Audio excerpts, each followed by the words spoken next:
15 વર્ષથી પાલેજમાં જૂના અને જાણીતા computer, laptop, CCTV camera service, printer repairing તેમજ નવા અને જૂના કોમ્પ્યુટર લે-વેચ કરનાર.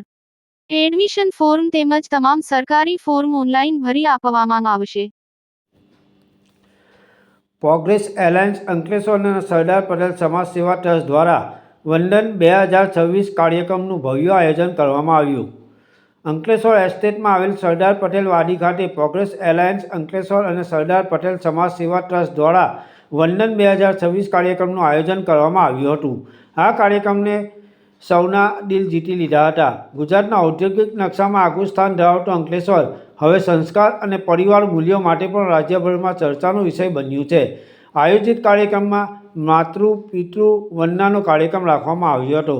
આ કાર્યક્રમ ખૂબ જ ભાવવાહી હતો, જેમાં પુત્રો દ્વારા તેઓના માતા પિતાની પૂજા તેમજ ઋણ સ્વીકારવાનો કાર્યક્રમ હતો.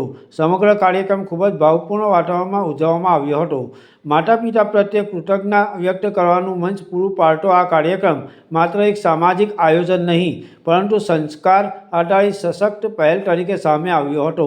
યુવા પેઢીએ જાહેર મંચ પર પોતાના માતા પિતાને નમન કરી આશીર્વાદ પ્રાપ્ત કર્યા હતા. સર્જાયેલી ક્ષણોએ સમગ્ર કાર્યક્રમને ભાવવિભોર અને ઐતિહાસિક બનાવી દીધો હતો. પ્રોગ્રેસ એલાયન્સ પ્રગતિ સાથે સરકારના સંકલનનો દ્રઢ અભિગમ અપનાવી રહ્યું છે, જ્યારે શ્રી સરદાર પટેલ સેવા સમાજ ટ્રસ્ટ વર્ષોથી સમાજમાં એકતા, સેવા અને સંસ્કારનું પોષણ કરતું આવ્યું છે. બંને સંસ્થાના સંકલ્પ અને સુમેળથી વંદનને રાજ્ય સ્તરની ઓળખ પ્રાપ્ત થઈ છે. પ્રોગ્રેસ એલાયન્સના મેમ્બર દેવેન સાવલિયાએ જણાવ્યું હતું કે અંકલેશ્વર માત્ર ઉદ્યોગો માટે નહીં, પરંતુ સંસ્કાર માટે પણ ઓળખાય છે. એ જ અમારું વિઝન છે.